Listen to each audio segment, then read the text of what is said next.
for the 8th of November manifestation, which I was able to attend while studying abroad in Argentina. It was massive in scope and very peaceful. Just people, just extremely dense populations of people, or clusters of people going. When we were in the center of Barrio Olmos, which is where this is happening, you could look down 8 blocks that way and then 8 blocks down that street, and they were filled with people, and you couldn't see when the people started to dissipate, really. So the case studies and manifestaciones that I will be looking at are El Corobazo, La Marches de la Plaza de Mayo, El Argentinazo, 8N, y 18A, or 18A. First, El Corobazo occurred in May 1969, and it is a very violent form of la manifestación.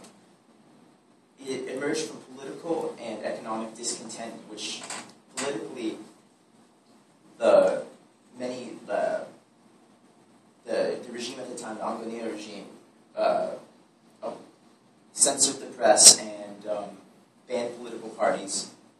In addition to that, the economic discontent arose from the Vecina plan, which is named after the Minister of Finance in the Angonia regime. And what it did was it devalued the dollar, increased work hours without increasing pay. So wages were kept constant, but the money was worth less. They were expected to work the same, like longer hours. What happened was that the Coro-based students and workers were unable to pay for food. And so that added to the economic discontent. Worker strikes protesting the addition of the removal of what's known as Sábado Inglés, or an English Saturday, meaning that traditionally you wouldn't have to work on Saturday. They were made to work 2 hours extra during Saturday. And so what started off as a peaceful strike in response to that quickly devolved into a riot with the students and workers against the police forces in Córdoba, and they controlled the city for 3 days. El Corobazo achieved, the result of El Corobazo was that the regime was quickly removed from power about a year afterwards. El Corobazo can be considered a manifestación because it united workers and students, and also peronistas and anti-peronistas, which by their name were traditionally political opponents, for the common goal of, the common implied goal of removing Angonia from power. It was part of a larger series of manifestaciones occurring in Argentina during the time, and also part of a larger occurrence of riots and revolutions around the world during this time. It was a major contributing factor to the Angonia regime because the finance minister was forced to leave, and then a couple months later, Angonia himself was removed from office. However, he was removed from office with the help of the military. Las Marches de la Plaza de Mayo occurred in December 19.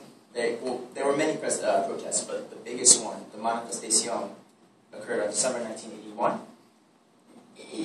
It arises in response to those desaparecidos, or the disappeared, which was a technique first used in Chile, that was used by the military dictatorship in Argentina, and Las Marches, the mothers, came together just to find out, they wanted to know what happened to their children. They started peacefully marching every Thursday beginning in 1977.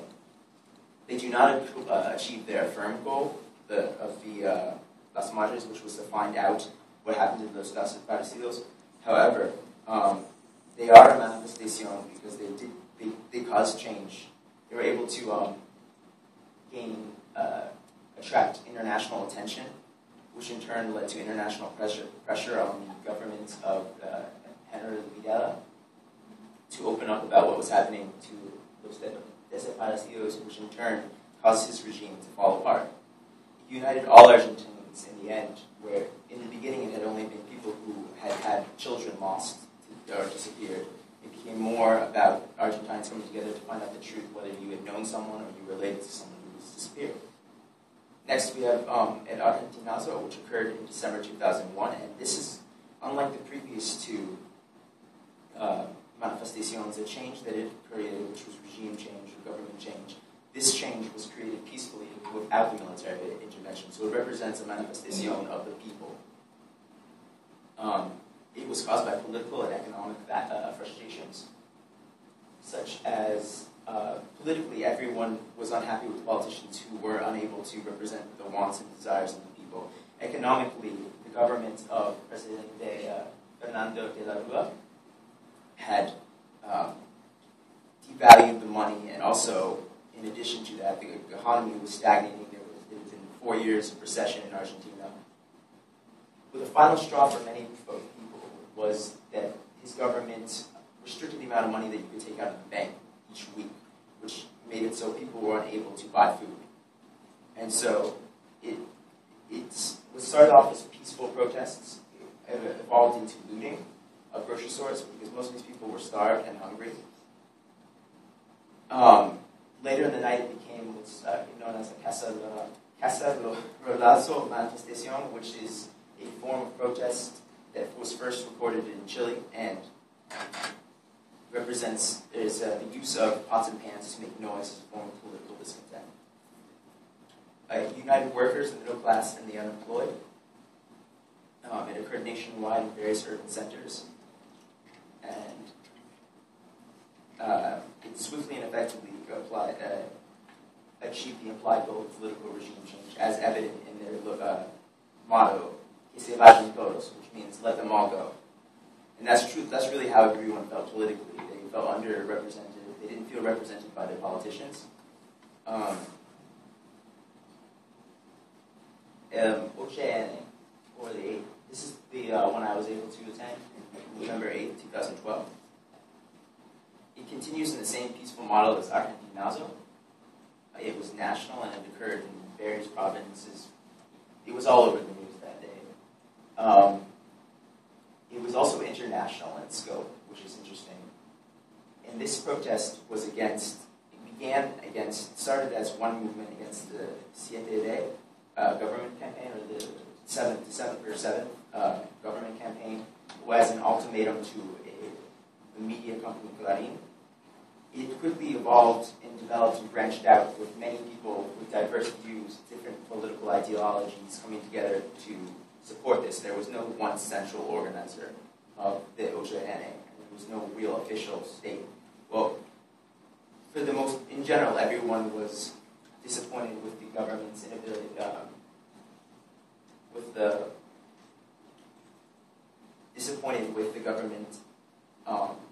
is still disappointed with the government of President Cristina Kirchner.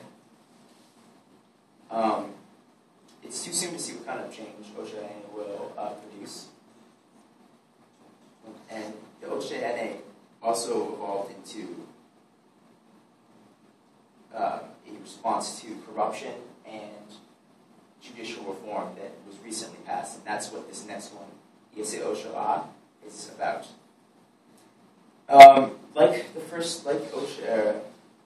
Like OCN, it's too soon to see what the 18th of April manifestation might produce as far as change is considered. But it unites subscribers of various and at times opposing political ideologies. And this manifestation was against government corruption and judicial reform and the re-election of President Kirchner. The problem with the re-election was that the Argentine Constitution only allows for 2 consecutive terms and no more. She's currently trying to change that so she can have a 3rd term. And it's also against judicial reform, and judicial reform is President Kirchner and her party are trying to create new courts to increase her power and influence over the judiciary. So that's what these people are very angry about at this point in time. It's, like I said earlier, it's similar to OCN, and it's not associated with any political party. It's really, truly, in my opinion, therefore a people's movement. It doesn't represent any one party. It's just the people angry at their government. It's peaceful, and it occurred all over Argentina. So in conclusion, although it is too soon to know the effects of these most recent manifestaciones, history has proven la manifestación generates change in some form, whether it was the intended form of change or an unexpected form of change. It unites people for a common cause and increases civic participation. It also has evolved to a peaceful movement from being violent, and as the December El Argentinazo or the Argentine crisis of 2001 showed, showed that the people are able, Argentine people can create change without the use of the military.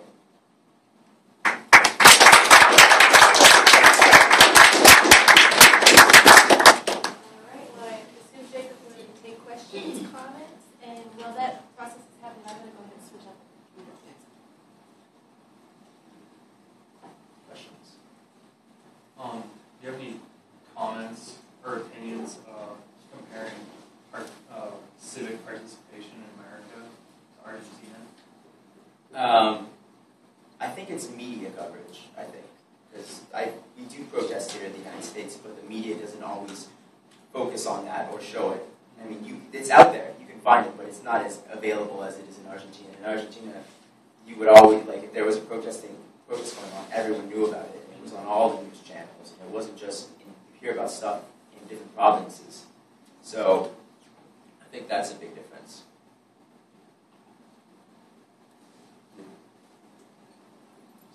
So, when you were there, you said you were at the in November. Did you get a sense of, like, people's anger? I mean, was it clear what they were actually protesting, or was it just kind of like festive atmosphere and everyone's kind of banging their hands? At first, when I was there, it was very unclear as to what people were actually protesting against. Because there were people walking around with signs protesting against the possible rise in price of choripan, which is a traditional street food in Argentina. There were a lot of posters against Kirchner, so I figured it was just a manifestation against the president, but I didn't really actually know why. It was very peaceful and very festive. There was singing, and there was banging on pots and pans.